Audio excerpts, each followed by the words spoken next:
Hello everyone, it's Merlin here, and I'm going to do a reaction video to something I saw last night, and just to get a refresher course, I watched it just now. I recently saw the new official RoboCop trailer for RoboCop the 2014 remake. Now, as some of you might know, as a lot of you might not know, I'm a pretty big fan of RoboCop. It's one of my favorite movies. It's definitely one of my favorite 80s action, sci-fi action movies.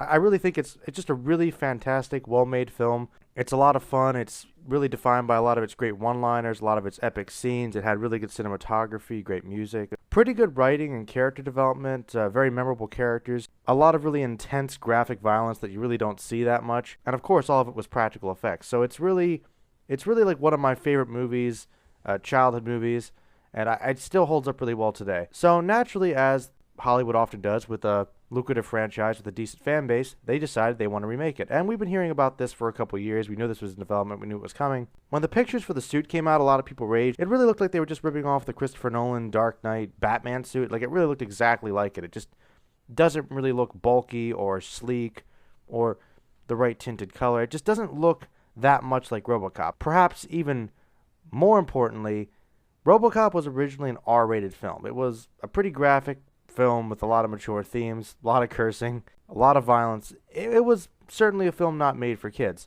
And when it was announced that the new RoboCop film was going to be PG-13, it's obvious that they were trying to expand their demographic, get more people in, make it a little more family friendly perhaps. I'm not saying a film can't be PG-13 and still edgy, but a lot of us fans of the film believe that one of the true aspects of RoboCop was its really graphic violence, its really extreme content. And when we heard that it was going to be PG-13, we felt like something from the original spirit of the film might be lost. But anyway, let's get into the trailer and how I felt about it. First of all, I want to say, let's just start with some positives. It looks like there are going to be some pretty decent actors in this film, a couple of my favorites. I believe that Samuel L. Jackson is going to be the head of OCP, it seems. So I guess he might be the villain of the film. So that could be good. Samuel L. Jackson's always awesome. He usually gives a pretty good performance no matter what he's in. Michael Keaton, of course, the 1989 and 1992 Tim Burton Batman, one of the best Batman ever.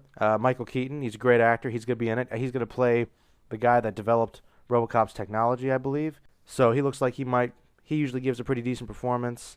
And I believe Gary Oldman's also going to be a scientist, helps develop the technology for RoboCop. And those are the only actors that I really recognize. So there are a couple big names here. RoboCop himself, I don't know who he is. Just judging by his face, I don't know if I've seen him before. He's certainly not anybody that I've seen too much of. And right away, I noticed there are definitely going to be some differences. Now, obviously, there are going to be differences whenever you change the source material. They don't want to do a complete rehashing. It's best to try and do something kind of original to make this film worth watching from the original, as opposed to just being a complete remake that does everything shot for shot. I mean, if you're going to do something new, you really have to try and bring something new to the table. You can pay homage to the old film, but you have to try and make it your own too, or else there's no point in it. From what I can see, it's kind of as we suspected. They're trying to make RoboCop something more accessible to a bigger audience, and I want to say that it looks like the film might have some good aspects to it. It might be at best a decent summer action movie, but it looks like it's going to be kind of generic. It doesn't really seem like it has anything that would make it stand out. If it wasn't called RoboCop and he didn't have the classic visor, I really wouldn't think it would stand out. It doesn't look that recognizable. It really doesn't. It just doesn't seem that much like RoboCop to me. The suit doesn't really look like it's part of his body. It looks like he's literally a man in a suit, which is something they actually say in the trailer. So it just doesn't look that convincing. The costume design just doesn't really sell it for me. Also, it looks like they changed some significant aspects of the story. In the original film, it was primarily Alex Murphy gets turned into RoboCop after he's gunned down by these drug dealers, and he loses his family. He basically becomes the property of OCP, the company that owns the police force in Detroit, and he loses his family. He becomes completely absorbed in that role, and he just goes around trying to fight the drug dealers and slowly uncovers his humanity, eventually finding out that the corporation is evil. Not going to spoil anything too specific if you haven't seen it, but in this one it seems like they're not going to try and hide that fact, and they're really being more overt about the themes they're exploring about free will and corruption in the government and corporate greed, and it doesn't really seem like they're going to make the city quite as much of a chaotic wasteland as it was in the original film. one of the great things about the original RoboCop film was that even though it did have some cheesy aspects to it, it still was a good story that did explore some pretty relevant themes about humanity. And it was about one man's journey to kind of recover that aspect of himself once he's turned into a cyborg. In this one, it seems like Murphy apparently has more awareness. He doesn't have as much of a mechanical mind in the beginning. He still has the illusion that he's apparently a human being with free will, but the corporation just is saying, he'll never know the difference. So in this one, it seems like Alex appears to have more control, and he has more of his human aspects, which is interesting because I thought one of the primary purposes of RoboCop was that struggle between free will versus his programming, rediscovering his humanity. In this one, it doesn't seem like he really lost his humanity. He just doesn't really have control over the suit.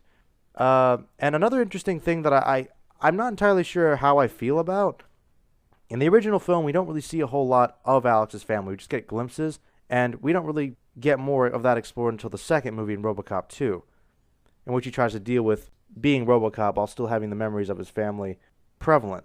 In this one, his wife and child are still there. They're still involved with him in some way. They didn't really try to cover up who he was right away. It's more of a public announcement of who Alex Murphy is, as opposed to just kind of keeping his original identity a secret.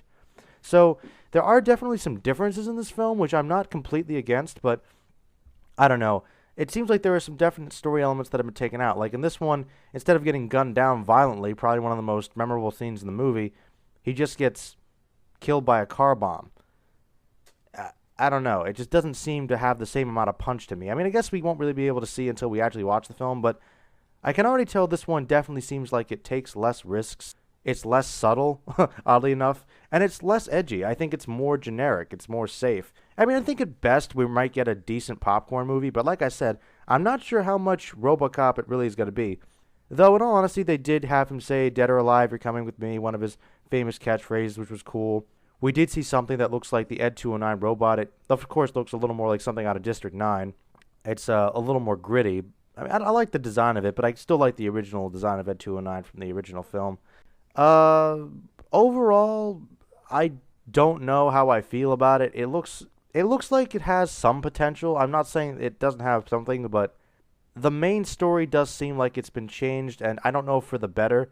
And overall, the feel of the film just seems like it's something that's going to be less true to the original source material, and it just doesn't seem like they're selling it as something that could stand out on its own. It just seems like it's going to be a generic sci-fi action movie for the summer that people probably aren't going to like. But that's just based upon my impression from the original trailer. I'm not really going to know until they release more trailers, until, of course, we actually see the film. But now that they have something out there, those were basically my thoughts on it. Let me know what you guys think. If you're excited for this film, if you like the original, if you guys are really worried. I don't know. I'm not really that excited for it, but I'm not really super worried about it either. So, we'll see. Alright, guys. Thanks a lot. Have a great weekend. Merlin out.